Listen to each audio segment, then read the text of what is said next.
Emotions are one of the most fascinating aspects of the human experience. The truth is that the majority of the way that we go about feeling emotions has to do with the energy stored in our body, not just what we're experiencing in a brand new immediate moment. And so implicit emotional memories and implicit procedural memories carry different styles of sensations.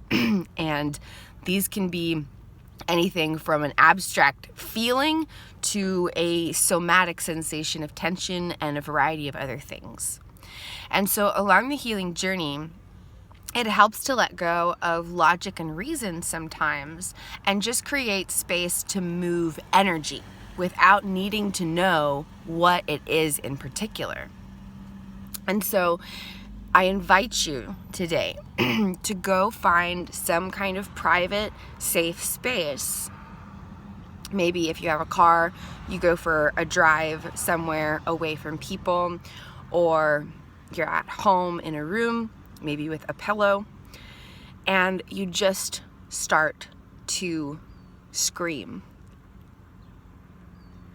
Almost like you're on, not like a screaming and like terror or anything, but like you're on a mountaintop and you're just like, ah!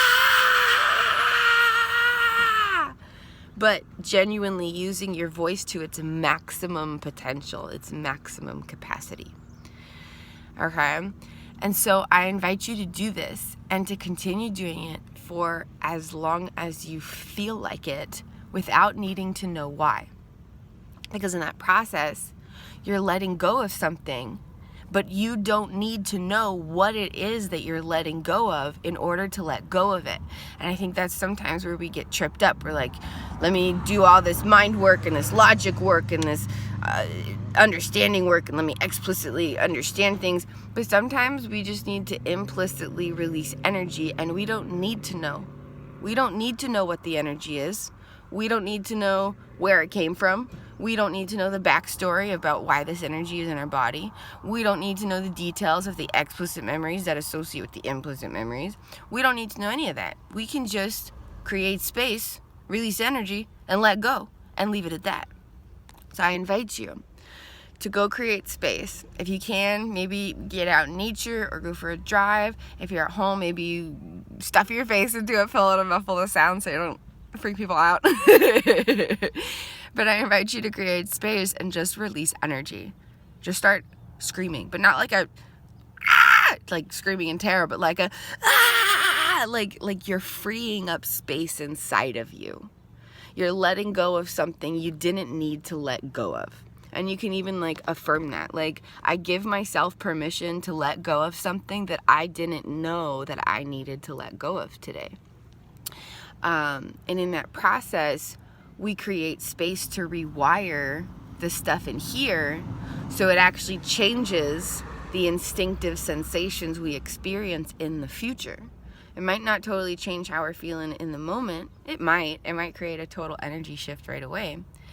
But we are creating space to rewire the unconscious body-mind and the neurobiological applications of consciousness flowing through this brain-body system that impact our uniquely individualized experiences of our divine self-essence. And in the process of rewiring and transforming that, we create space to feel something better in the future. So I invite you to just go create space and start to scream, but in a way that you are freeing up space. You're not screaming in agony. You're not screaming in terror. You're not focusing on any memories. That's important. This is an abstract energy release. Because if you focus on a certain memory and then you scream and try to let go of that, you're actually just feeding the memory. Isn't that interesting? If you focus on an experience that you want to let go of, and then you start screaming to try to let go of that energy, you're actually going to grow it because you're feeding those neural pathways. But if you let go of all experience and you just give yourself permission to let go of abstract energy without needing to know where that energy is coming from, why it's stuck, why it's blocked, why it's there, nothing, then there's a lot more healing that takes place. So don't focus on any experiences, past, present, or future. Don't focus on any experiences. Just focus on the energy. And just